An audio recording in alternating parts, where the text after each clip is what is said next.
कई बार कुछ मामले ऐसे सामने आते हैं जिन्हें सुनकर उन पर विश्वास करना भी मुश्किल हो जाता है। दरअसल ये मामला है उत्तराखंड प्रदेश के जिला देहरादून के इलाके बसंत विहार का। वहीं की रहने वाली एक महिला अपने 16 साल के लड़के के साथ पुलिस स्टेशन में पहुंचती है और पुलिस वालों से कहती है कि साहब, पिछले कई महीनों से मेरे लड़के का शारीरिक शोषण हो रहा है। महिला की यह बात सुनकर पुलिस वाले भी हैरान थे, मगर जब वो महिला सीरियस होकर अपनी पूरी बात पुलिस वालों को बताती है, तब पुलिस वाले उस महिला की बात सुनते हैं, बल्कि एक महिला के खिलाफ एफआईआर भी दर्ज की जाती है।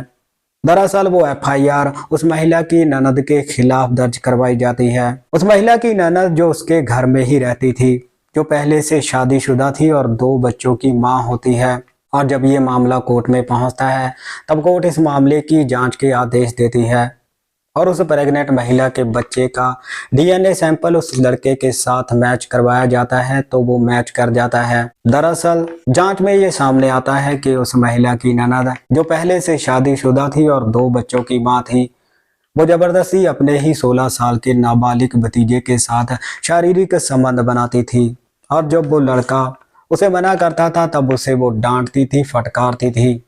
और 2 अप्रैल 2024 को कोर्ट उस महिला को 20 साल की सजा सुनाती है। और भारत के इतिहास में शायद ऐसा पहली बार हो रहा था जब कोर्ट किसी महिला को शारीरिक शोषण के आरोप में 20 साल की सजा सुनाती है। और बिल्कुल ऐसा ही होता है आज की इस सच्ची घटना में भी। इस घटना में अनैतिक रिश्तों के चलते एक व्यक्ति का कत्ल हो जाता है और 3 जिंदगियां हमेशा के लिए बर्बाद हो जाती हैं। इस कहानी को सुनकर आप भी सोचने और समझने पर मजबूर हो जाएंगे। आदाब, नमस्कार, सत श्री अकाल। दोस्तों, बहुत बहुत स्वागत है आपका सीएचडी क्राइम सफ़र के एक नए एपिसोड में। मैं उम्मीद करता हूं आप सब ठीक ठाक होंगे। दोस्तों, ये चैनल अभी बहुत छोटा है, इसे आपके प्यार और सपोर्ट की बहुत ही ज़्यादा ज़रूरत है। इसीलिए वीडियो को देखने से पहले आपसे ये रिक्वेस्ट है कि चैनल को सब्सक्राइब और वीडियो को लाइक कर दें और इस वीडियो को ज़्यादा से ज़्यादा शेयर कर दें, ताकि ये जानकारी और लोगों तक भी पहुँच सके। दोस्तों, आज की जो सच्ची घटना मैं आपको सुनाने जा रहा हूं, वो सच्ची घटना उत्तर प्रदेश के गाजियाबाद से है। दरअसल गाजियाबाद की हिंडन नदी के किनारे एक व्यक्ति की लाश लोगों को नजर आती है। लाश को देखने के लिए लोगों का तांता लग जाता है। फौरन ही इस बात की सूचना गाजियाबाद पुलिस को दे दी जाती है। सूचना मिलते ही गाजियाबाद पुलिस घटनास्थल पर पहुंचती है और डेड बॉडी को चेक करती है। पुलिस देखती है कि मरने वाले की उम्र 20 से 22 साल की लग रही थी। उस व्यक्ति की लाश नग्न अवस्था में पुलिस को मिलती है। पुलिस के सामने ऐसे बहुत से सवाल थे जिनके जवाब पुलिस जानना चाहती थी कि आखिर ये व्यक्ति है कौन और इसका कत्ल किसने किया है। पुलिस के लिए सबसे बड़ा काम था उस लाश की शिनाख्त करवाने का, मगर ना तो उसके कपड़े थे जिनमें से कोई प्रमाण पत्र पुलिस को मिलता है और ना ही उसकी पहचान कराने का कोई और माध्यम था। इसीलिए गाजियाबाद पुलिस भी इस मामले को लेकर परेशान थी और गाजियाबाद पुलिस पूरे एनसीआर में ये सूचना करवाती है कि अगर किसी के घर का कोई सदस्य लापता है या गायब हुआ है तो वो हमारे साथ संपर्क कर सकता है। इतना ही नहीं, गाजियाबाद पुलिस आसपास के सभी थानों में भी इस बात की सूचना देती है कि अगर किसी की गुमशुदगी की रिपोर्ट दर्ज करवाई गई है तो वो हमारे साथ संपर्क करे। और इसी बीच में दिल्ली के कन्नाट प्लेस के एक थाने की पुलिस पिछले कई दिनों से एक व्यक्ति की तलाश कर रही थी। उस व्यक्ति की तलाश पे पुलिस की 4 टीमें लगी हुई थी, लेकिन तब भी पुलिस को कोई सफलता नहीं मिल रही थी। लेकिन जैसे ही कन्नाट प्लेस थाने की पुलिस को पता चलता है कि इस तरह से एक व्यक्ति की लाश गाजियाबाद पुलिस को मिली है, तब कन्नाट प्लेस थाने की पुलिस गाजियाबाद पुलिस से राब्ता कायम करती है। दरअसल वो लाश होती है सचिन नाम के एक लड़के की, और सचिन उत्तर प्रदेश के जिले अलीगढ़ के कस्बे विजयगढ़ के एक मोहल्ले धोबियान का रहने वाला होता है। अब कन्नाट प्लेस थाने की पुलिस सचिन के परिवार को इस बात की सूचना देती है और सचिन के परिवार वाले गाजियाबाद पहुंच जाते हैं और देखते हैं कि वो लाश सचिन की ही होती है। सचिन जिसकी उम्र होती है लगभग 22 साल। अब पुलिस वाले इस मामले की जांच पड़ताल में जुट जाते हैं और पुलिस जब सचिन की सीडीआर निकालती है तब उसकी आखिरी लोकेशन दिल्ली के संगम विहार की होती है। और पुलिस सचिन के परिवार वालों से पूछती है कि सचिन दिल्ली के संगम विहार में क्या करने के लिए गया होगा। तब सचिन के परिवार वाले बताते हैं कि सचिन पहले दिल्ली की एक कपड़ा फैक्ट्री में काम करता था।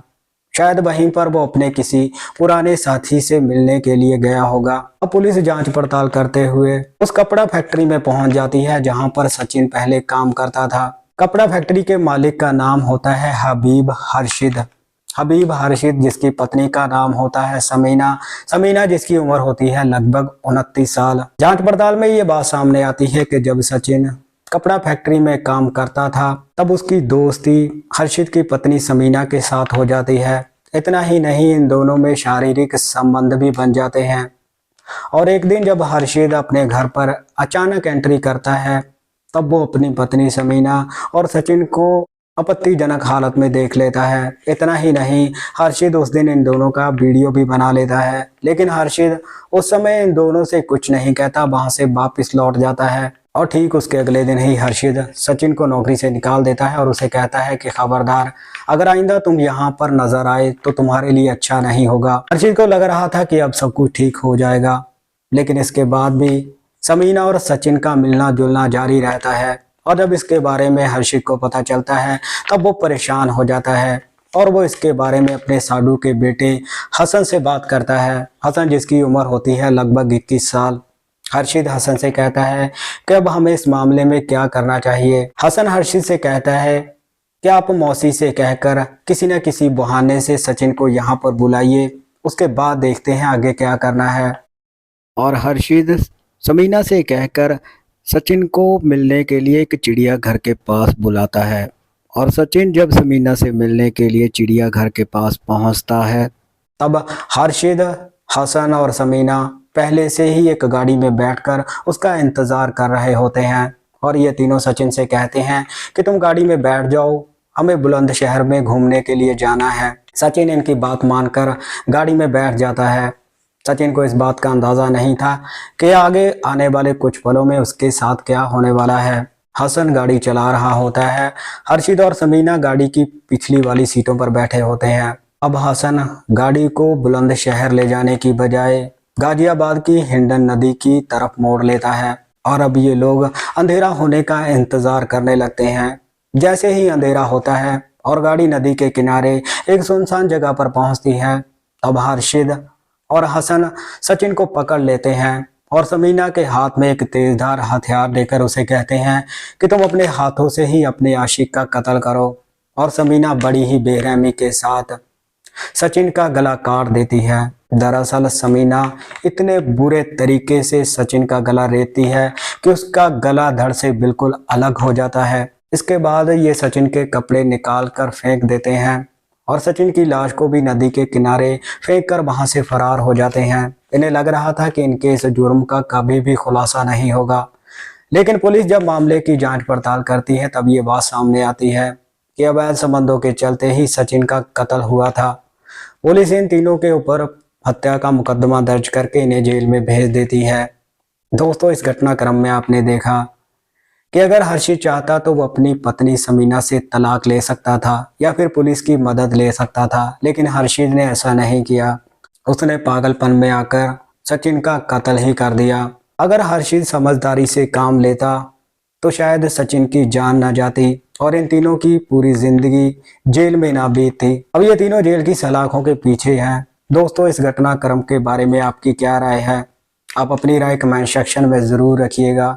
इस घटनाक्रम को सुनाने का मकसद किसी को परेशान करना या दुखी करना नहीं है। तो मिलते हैं किसी और सच्ची घटना में। तब तक आप अपना ख्याल रखिए, सतर्क रहिए। जय हिंद।